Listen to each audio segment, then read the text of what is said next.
Quinn Curtis, and you are listening to the Joyful Living Podcast.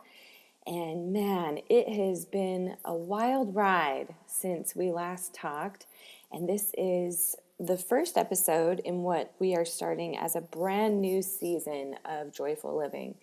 And I love that idea of it being a new season, not just because of like a TV season and the space in between, but it really is this shift of season of what the Joyful Living Podcast is and what it's going to be moving forward.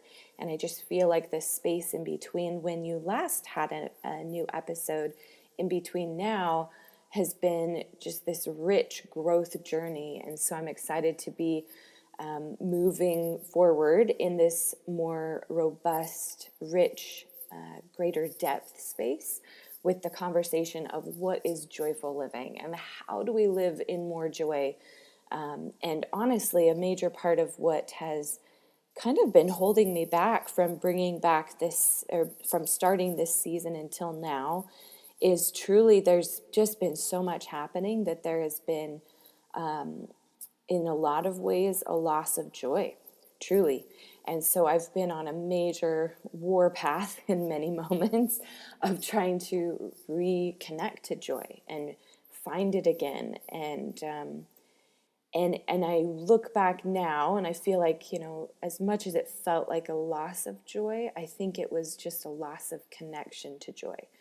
And so I'm hoping with this episode to kind of unpack some of the major lessons of 2019 that I hope will bless and inspire you in your own learning path and growth to keep going and keep moving forward.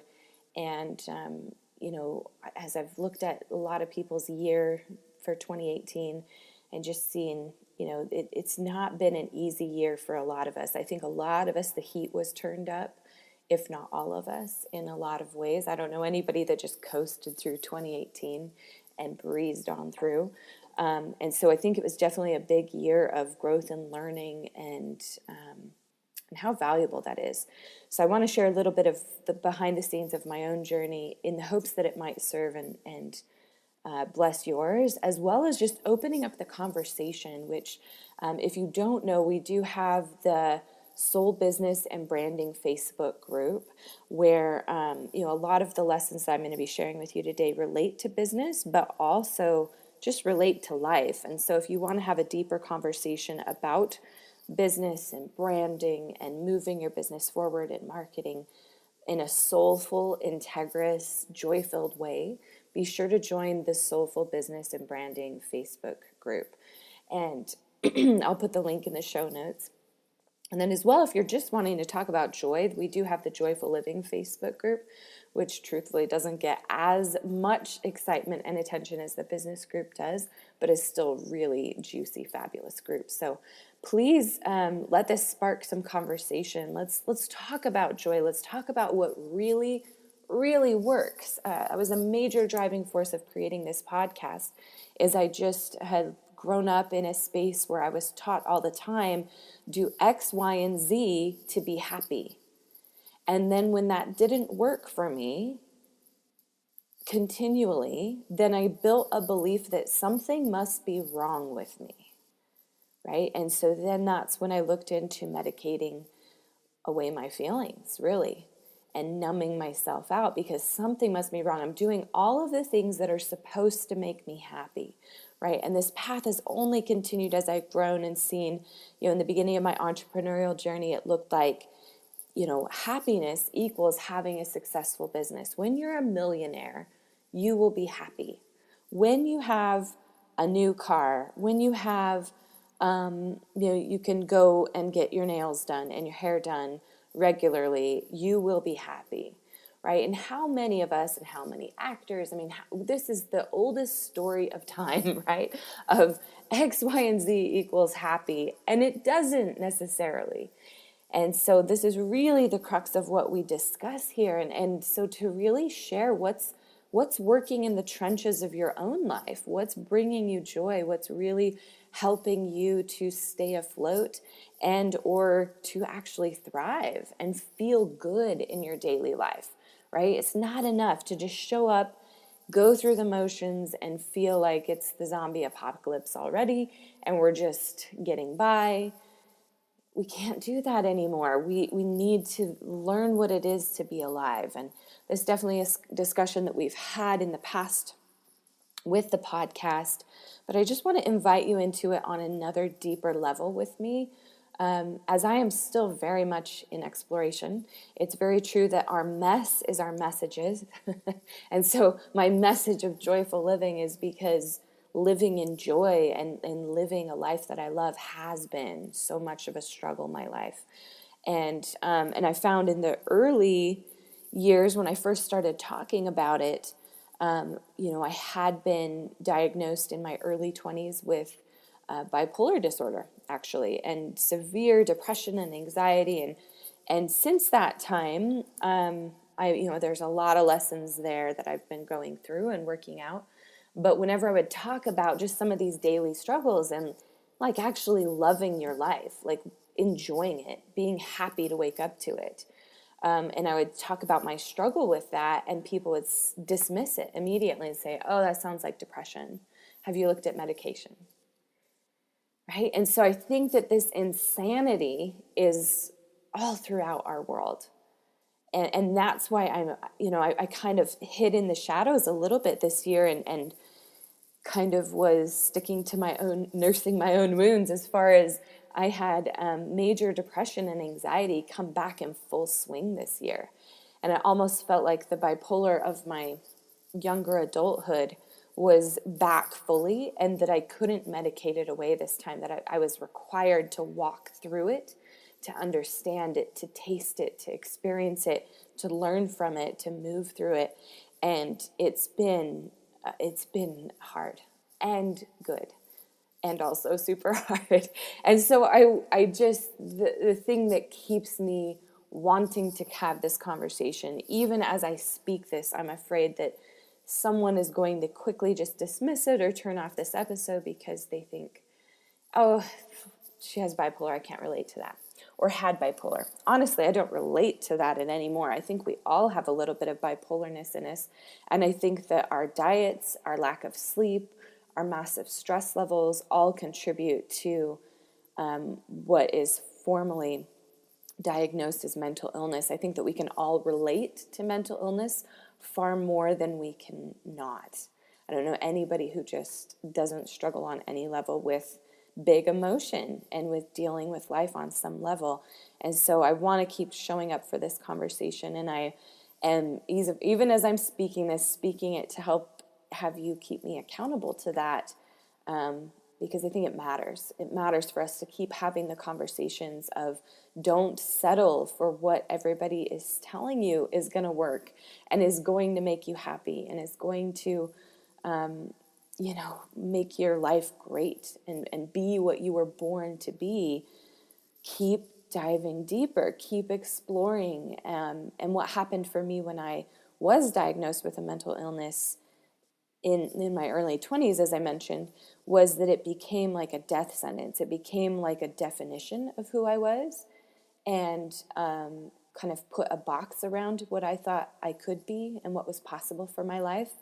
And so ever since that point, it's been a massive exploration of pushing those limits and what actually is possible. So honestly, if we look back to when I was diagnosed, they told me I would never have children or should never have children because my risks for postpartum and just losing it were so high, and that I would just always be on medication. And time and again, I have proven that wrong. I haven't been on or needed to be on medication since my early 20s.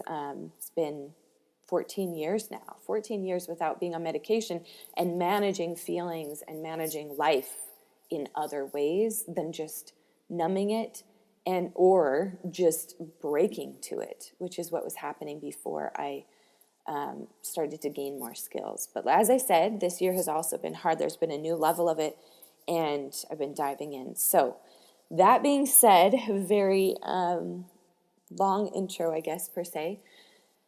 Let's talk about life and joy and just a few of the things that have happened with this year that I feel like would serve. So one of the things to just really understand and appreciate.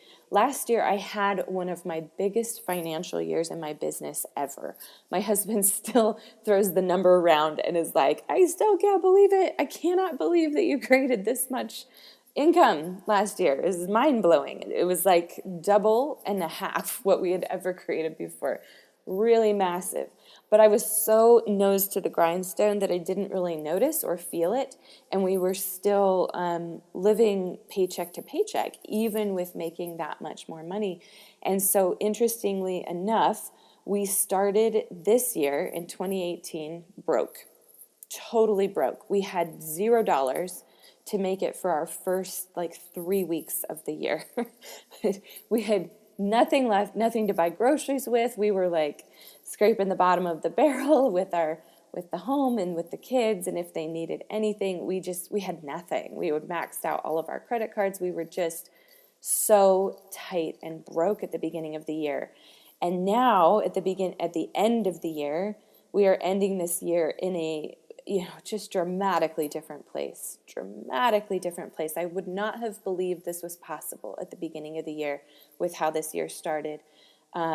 We actually are able to do a big dream that I have had for a really long time, a big motivator of why I wanted to start a business and why I wanted to change our stars and work to create something different for my family, was so that my family could also have the opportunity to travel.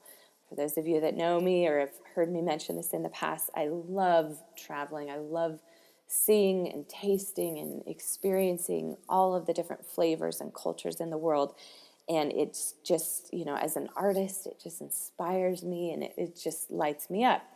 And so but my kids, all throughout these years of me traveling and working so hard with the businesses, they have it's been kind of sad for them because they've always thought, mom's going on all of these trips and we want to be able to leave the country, or we want to be able to go on a plane.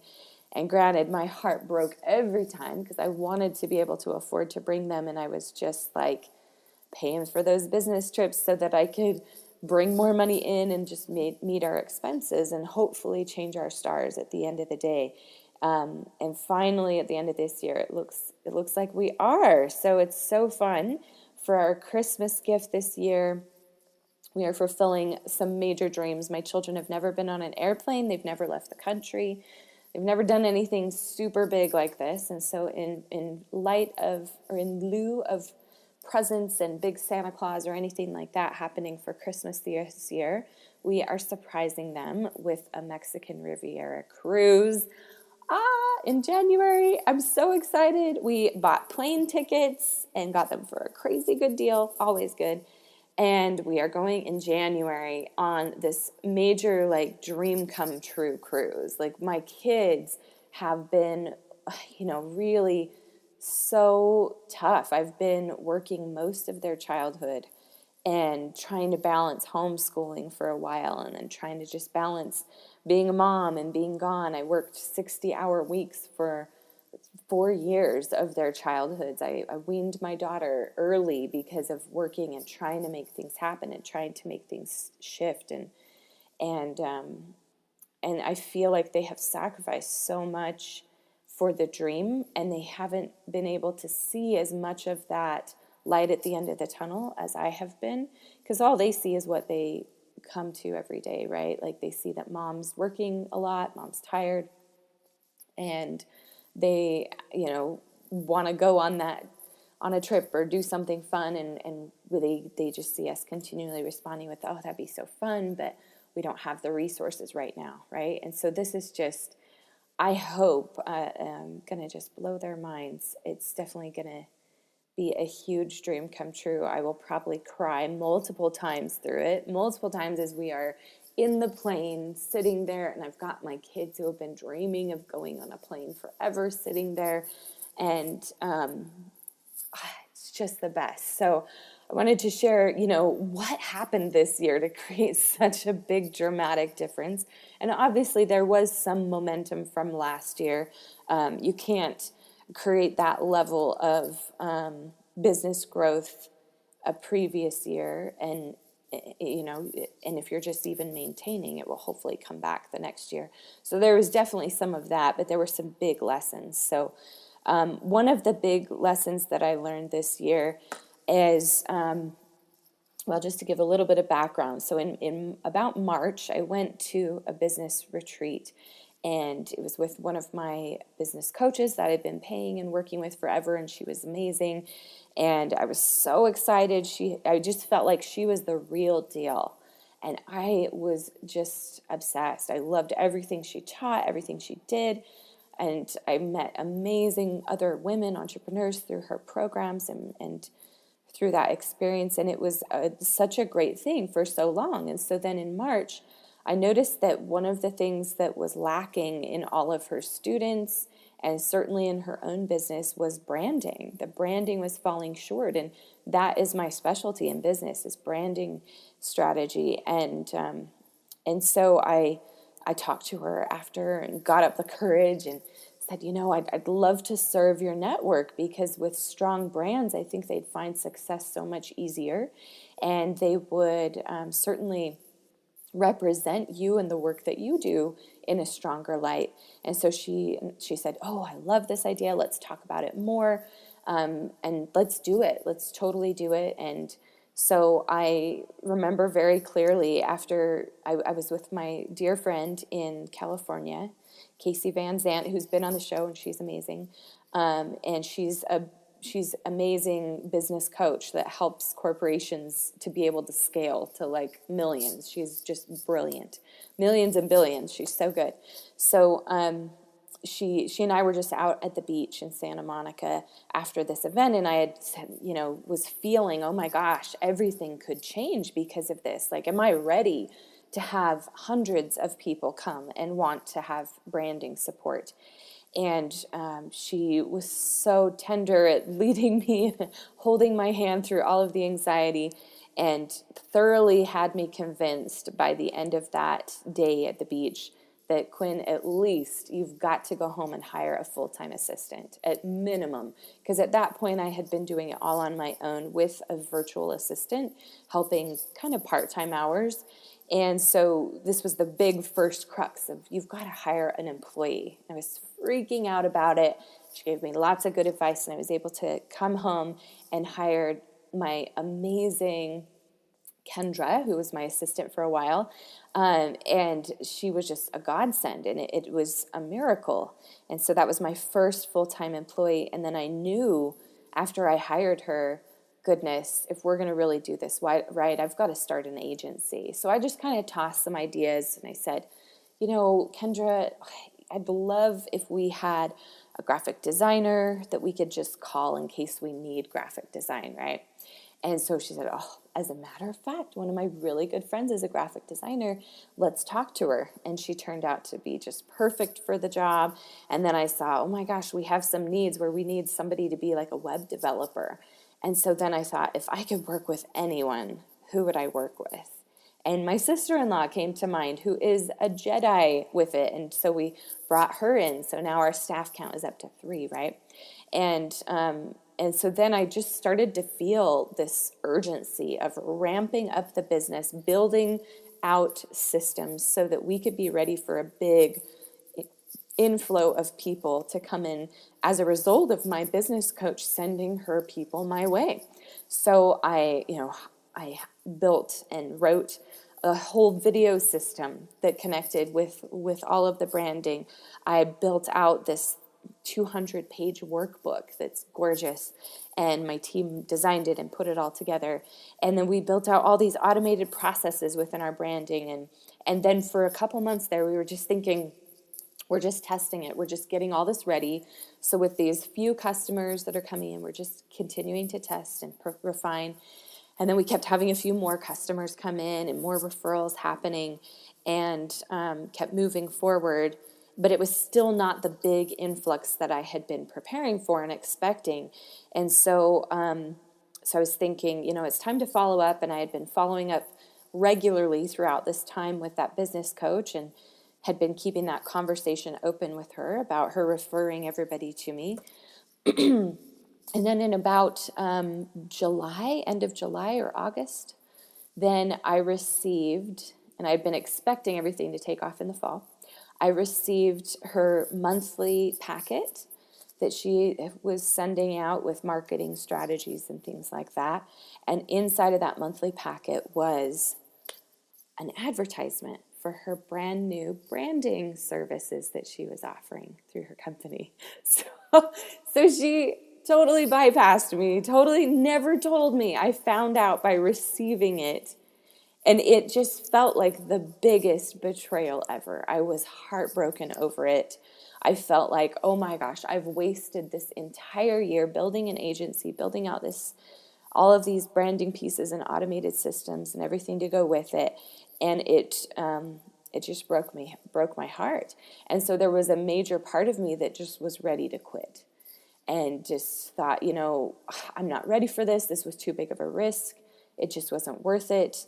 And now, women can just be jerks. And of course, in my head, I'm inserting other words, expletives. And I was so angry. And so then in some of my depression of this and discouragement, as I was just laying in bed and probably eating chocolate. That's usually where I go when I'm feeling really low, is right to bed with chocolate.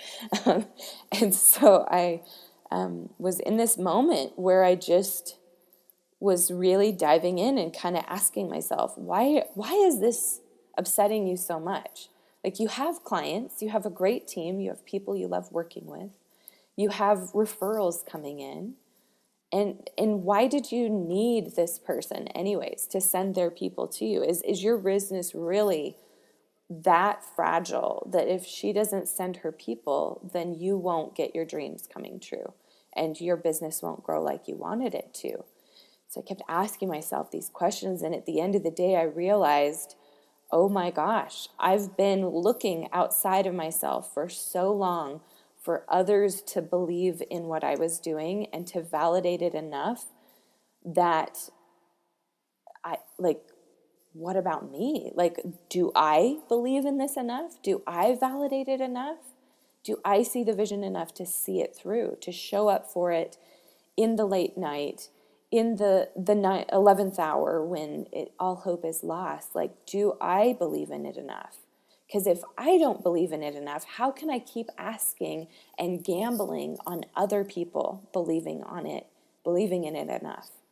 And so I saw it was my belief that had created the agency thus far. It was my belief that had made it so we could cover payroll for now not just one employee, but 3 employees. And it was this major shift of, am I willing to continue to put my own money, time, and energy where my mouth is? And not just talk the talk, but actually walk the walk. Am I willing to see that vision so clearly of where we're going that I will continue to show up for it even when no one else does see it? And there's definitely been an element of that throughout my entrepreneurial journey. I feel like that's a big misconception a lot of people have with follow your dreams, follow your bliss, is that we think that people are going to show up and be cheering us along as if we were running a race and everybody's on the sidelines and they're cheering us on and maybe throwing confetti at us as we go by, and they've got flowers for us at the end of our journey. In my experience, having our dreams come true and creating these dream come true kind of experiences is the opposite. In my experience, it's been very lonely, and it's been a continual experience of finding that space within where I can push through my own fears and push through the loneliness, push through those around me not catching the vision, and keep moving forward. Keep moving forward. And so truly, one of my visions of why I love branding and why I love the work that I do is that I really believe that our world would be an amazing place if we all believed in our dreams and we all chose to show up for love and those dreams. Like, showing up for our dreams and for love, like both those meaningful relationships as well as the things that we feel we were born to do and create here, and how we were born to make the world a better place. And so I love, in the branding work that I do, so much of it is about helping my clients and students to be able to get themselves out of their own way, get their own small beliefs out of the way, so that they can instead just roll up their sleeves and get to work on making the world a better place with their genius zones and their joy zones. And so I was seeing, this is my message. This is what I tell all my students and my clients is, the world will be better if you believe in your dream. The world will be better if you keep showing up for it. And so in this darkest hour, I chose, I'm going to keep believing in this. And I have no idea where it's going to go, but I'm going to keep showing up for it. And in so many ways, I look back and I think, her not sending her students and her clients my way was such a gift, because it gave me this space to choose not to just show up and please somebody else and make my business or my life how somebody else would want it, but to actually keep going in making it how my heart wanted it, right? And what was in alignment and felt really beautiful and good to me. So huge lessons there. And in that way, there's been a lot of growth that's happened, and my agency, our branding and marketing agency, which is Sequoia, and you can find the agency online at sequoiasoul.com. It now has 6 gorgeous employees, and they are incredible women, and it has been the most beautiful gift. I'll probably have to do another episode at some point if you guys are interested about just what it looks like to create a business with employees and payroll and how to manage a team. It's been so different than anything I've ever done, and I've managed plenty of creative teams in my time, but having my own employees on my own payroll has been such a different experience, and it's been, ultimately something that I am just so grateful for and proud of at the end of this year. Like, we have created something so special together.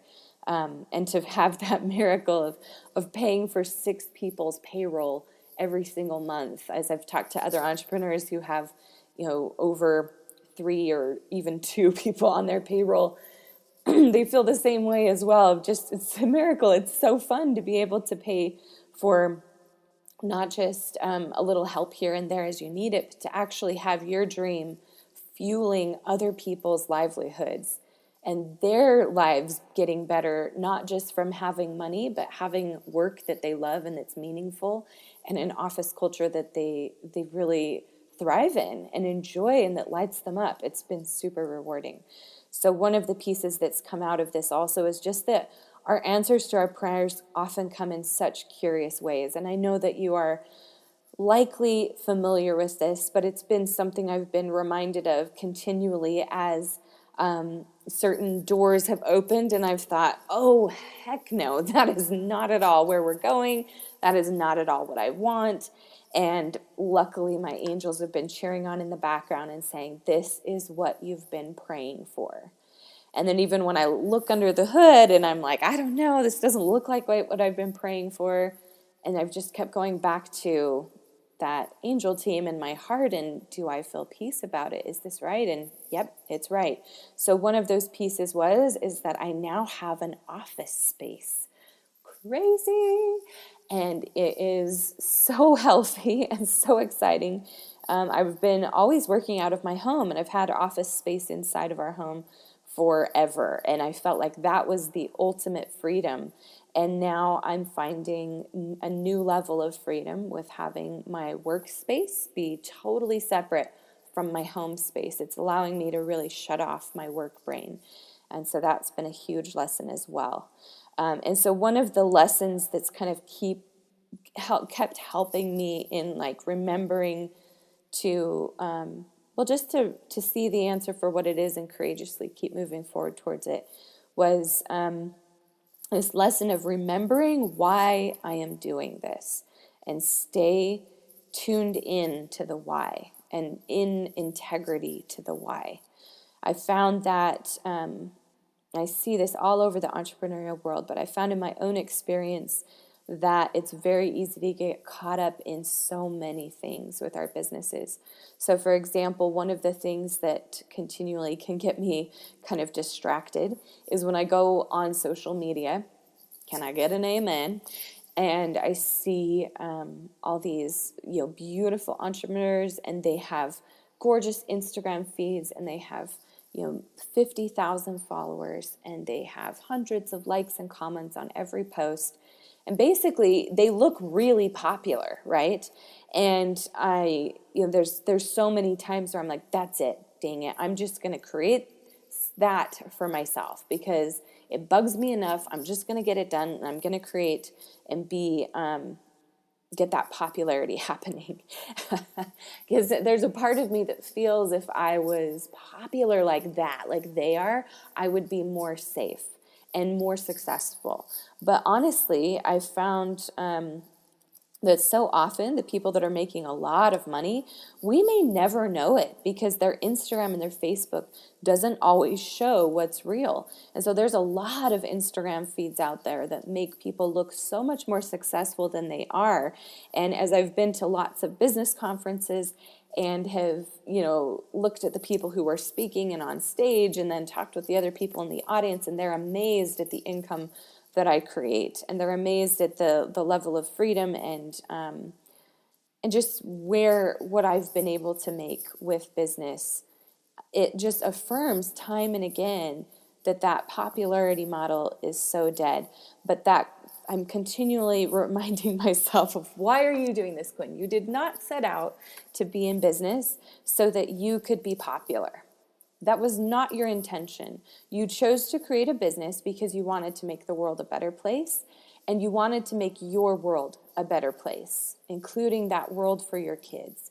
And so time and again, that's the line that has to be drawn in the sand. So when I'm looking at, gosh, it'd be so helpful if I could just post all these cute photos of my daughter's birthday so that I get lots of likes and comments, which will boost my my account in the algorithm on Facebook or Instagram. And then I can post about my business, and maybe I'll get business stuff getting more popular on there.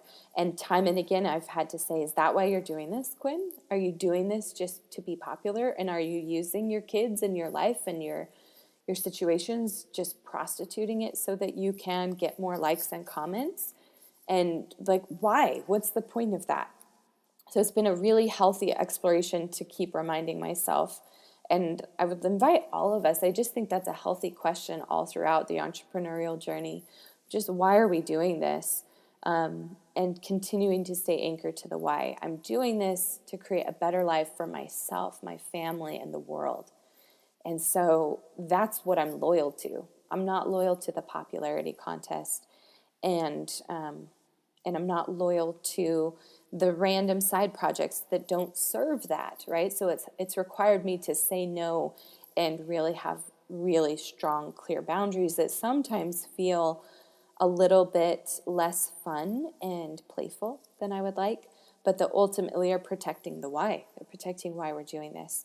So moving forward, there's just so many lessons, and we'll keep diving in, but I just wanted to share some of these big ones so that to just give you a vision of just another perspective in business. I think that we're marketed to so often that sometimes it's hard to tell what's real and what is really working and what actually matters. And so I just really wanted to share this and stand as a voice of, at least in my experience of running a thriving business and having a really healthy income that, yes, we still have risk in, as any entrepreneur has, where there can be slower and drier months for sure, as we saw in January. But ultimately, what really works and what matters is just keep continuing to stay in integrity with yourself and with your heart, with what matters the most, and that's what's going to help continue to make things grow and be successful. So looking forward to 2019, I'm pretty amazed. We have, huge events and a major travel schedule. I think that I am going at least every other month out of the state and even out of the country multiple times. So we have events happening we've got them scheduled for here in Utah. We've got some in, in Georgia. We've got an event in Dublin. We've got an event in Australia. We have, as well as lots of other things. I'm doing a retreat in Ireland. We've got just so many cool things happening. And so the big thing that I'm looking at in closing out the year is the only way I can do this and do it joyfully and stay in integrity with my heart and soul is, number one, I've got to lean on the support that I've created so much more. And leaning on support, I have learned, is such a messy topic. Probably deserves its own episode at some time. But the cliff notes are that, especially with my team, with my agency, I've learned that I cannot receive the support that I need if I have not adequately put in the time to train those people or help communicate clearly what I actually need, which sounds really simple, but I found that as we're just running at breakneck speed and just racing forward, that slowing down to train and make sure that everybody's clear and has the same vision really can feel like, got to slow down, but it can make the difference or not of you being supported or not. I've also learned that with support that I have to allow it to be a little bit messy and imperfect. And, that is a fun thing that I see all the time with my branding clients as well, is it's interesting to see where everybody's perfectionist comes out in their process. And we all have one. And if we try to micromanage our lives and every little part of it, it can be really hard to receive the support that we need. And so for example, with my husband, he has, he's at home with our kids, and then he goes to school as well because of his joy. He loves to go to school, and he's pursuing his passion that way. And so he's largely in charge of groceries and food and all of that. And I have had to get really more comfortable with being uncomfortable with him not doing groceries and food and meal prep exactly like I would do it. And over the past couple of years, as that has been happening, the most amazing things have blossomed as I have let go and I have just shown more gratitude. And he's become this amazing, amazing cook. And he finds joy in the kitchen now, and he really is getting it.